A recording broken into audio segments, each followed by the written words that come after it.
Il y a quelque chose de différent chez vous en ce moment. Vous le ressentez, n'est-ce pas?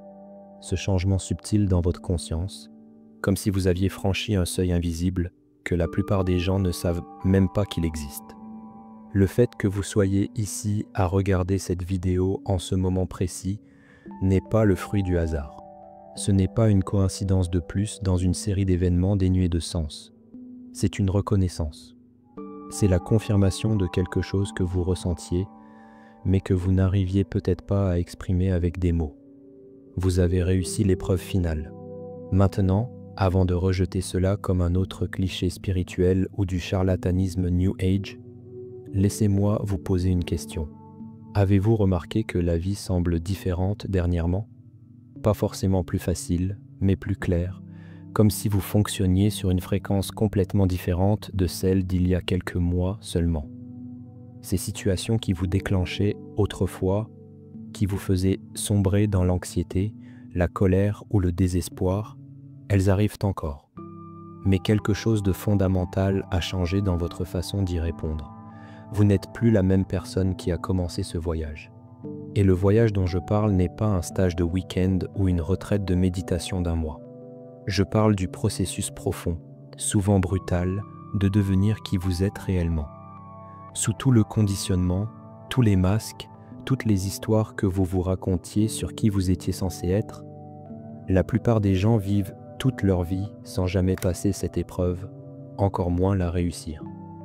Ils en ont des aperçus, des moments où ils sentent quelque chose de plus profond qui les appelle. Mais ils se détournent parce que c'est trop inconfortable, trop incertain, trop éloigné de ce que font les autres. Ils choisissent la prison familière plutôt que la liberté inconnue, parce qu'au moins ils connaissent les règles de la prison. Mais vous ne vous êtes pas détourné. Vous avez continué à marcher vers le feu quand tous les autres s'enfuyaient. Vous avez continué à poser les questions inconfortables quand tous les autres se satisfaisaient de mensonges confortables. Vous avez continué à creuser plus profond quand la surface commençait à vous étouffer. Et quelque part en chemin, sans même vous rendre compte que cela se passait, vous avez arrêté d'avoir besoin que le monde soit différent de ce qu'il est. Pas parce que vous êtes devenu passif ou résigné, mais parce que vous avez trouvé quelque chose en vous qui ne dépend pas des circonstances extérieures pour sa stabilité. Vous avez découvert que la paix que vous cherchiez partout, ailleurs, n'avait jamais vraiment disparu. Elle était juste enfouie sous des couches de conditionnement qui vous disaient qu'elle devait être gagnée, obtenue ou trouvée quelque part à l'extérieur de vous-même. Il ne s'agit pas de devenir parfait. Il ne s'agit pas de ne jamais ressentir de douleur, de ne jamais faire d'erreur, ou de ne jamais avoir de moments de doute. L'épreuve finale ne consiste pas à transcender votre humanité.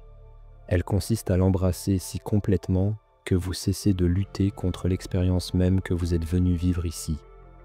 Vous avez probablement remarqué que vous êtes moins réactif maintenant, pas parce que vous avez supprimé vos émotions, mais parce que vous avez appris à les ressentir sans en être consumé. Vous pouvez être en colère sans devenir la colère. Vous pouvez être triste sans vous noyer dans la tristesse. Vous pouvez avoir peur sans être paralysé par la peur. Il y a un espace entre vous et votre expérience maintenant. Un écart qui vous permet de répondre plutôt que de simplement réagir. Et voici ce qui est vraiment extraordinaire dans le fait de réussir cette épreuve. Vous ne l'avez pas réussi en essayant de la réussir. Vous l'avez réussi en abandonnant le besoin de réussir quoi que ce soit. Vous avez arrêté de tenir les comptes. Vous avez arrêté de mesurer votre valeur par rapport à un étalon imaginaire de réussite spirituelle. Vous avez réalisé que le fait même d'essayer de devenir éclairé vous empêchait de reconnaître ce qui était déjà vrai. L'épreuve finale n'est pas un questionnaire à choix multiples.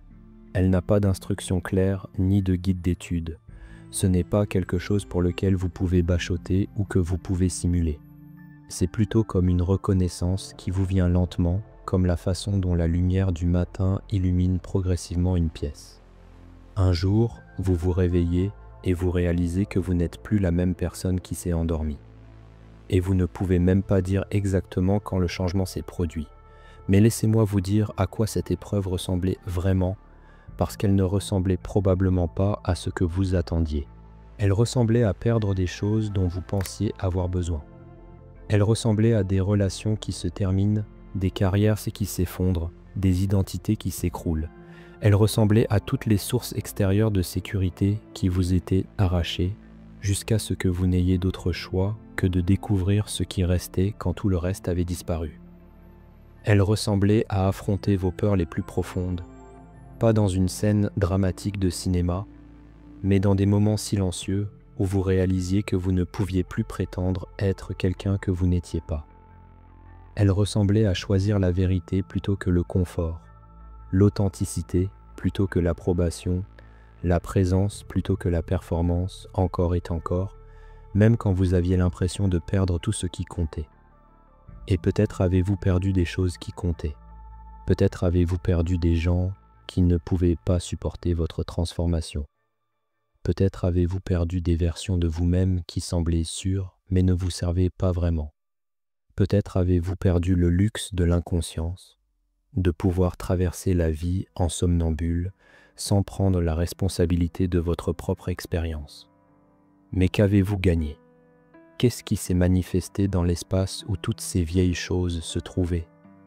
Vous vous êtes gagné vous-même, pas le moi que vous pensiez devoir être, mais le moi que vous êtes réellement quand toute la comédie s'arrête.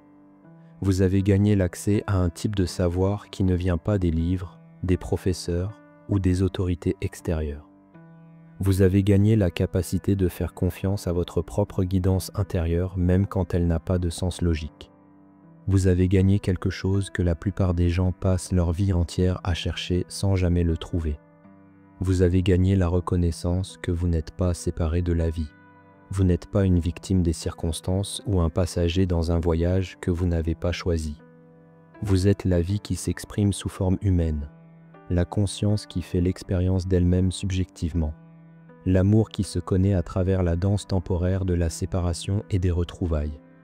Cette reconnaissance change tout et rien simultanément. Votre vie quotidienne pourrait sembler exactement la même de l'extérieur. Vous vous brossez toujours les dents, payez vos factures, avez des conversations, faites face à des défis. Mais la qualité de votre présence a fondamentalement changé. Vous n'essayez plus d'aller quelque part, ailleurs ou de devenir quelqu'un d'autre. Vous êtes enfin ici, pleinement ici, peut-être pour la première fois de votre vie.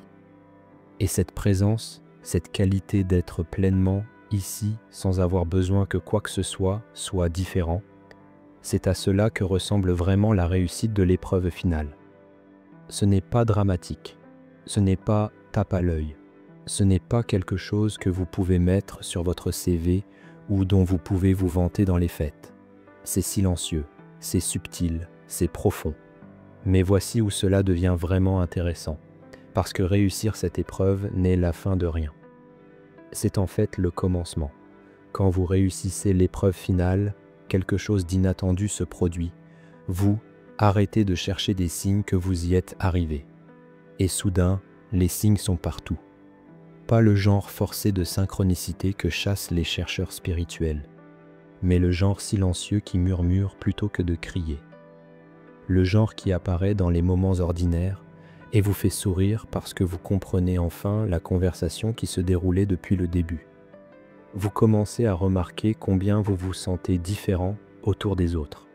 Pas supérieur, pas séparé, mais comme si vous fonctionniez avec un système d'exploitation complètement différent. Vous pouvez être dans une pièce pleine de chaos et de drames et rester intact. Pas parce que vous ne vous en souciez pas, mais parce que vous avez appris la différence entre la compassion et l'absorption. Vous pouvez ressentir profondément sans vous noyer. Et voici quelque chose que personne ne vous dit sur ce niveau de conscience. Cela ne vous rend pas immunisé contre les défis.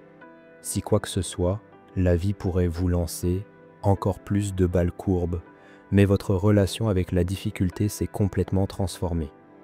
Les problèmes deviennent des énigmes, les obstacles deviennent des opportunités.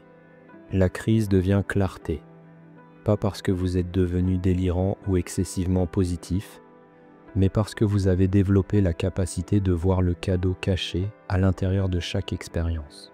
Vous avez probablement remarqué que vous attirez des types de personnes différents maintenant. Les vampires énergétiques et les accros au drame ont discrètement disparu de votre vie, pas parce que vous les repoussez, mais parce que vous ne diffusez plus la fréquence qui les attirait en premier lieu. Au lieu de cela, vous magnétisez des gens qui fonctionnent aussi à partir de cet endroit plus profond.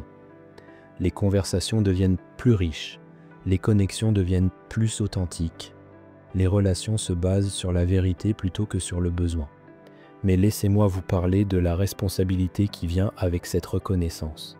Parce qu'une fois que vous avez réussi cette épreuve, une fois que vous vous êtes éveillé à ce niveau de conscience, vous devenez un rappel vivant pour les autres de ce qui est possible. Votre simple présence commence à activer quelque chose chez les gens. Certains seront attirés par vous sans comprendre pourquoi. D'autres se sentiront mal à l'aise autour de vous parce que votre stabilité met en lumière leur propre turbulence intérieure. Vous devenez un miroir qui reflète aux gens leur propre potentiel de paix, d'authenticité, de liberté par rapport à la prison mentale qu'ils portent. Et ce n'est pas toujours confortable pour eux ou pour vous. Parfois être un exemple vivant de ce qui est possible signifie se tenir seul pendant que les autres essaient de savoir s'ils sont prêts à entrer dans leur propre vérité. C'est là que votre vrai travail commence. Pas le travail d'amélioration personnelle ou de réussite spirituelle, mais le travail de service. D'être une présence stable dans un monde qui a oublié à quoi ressemble la stabilité. De tenir l'espace pour que les autres trouvent leur propre chemin de retour vers eux-mêmes. De démontrer par votre être même qu'il est possible de vivre à partir de l'amour plutôt que de la peur, de la confiance plutôt que du contrôle, de la présence plutôt que de la panique.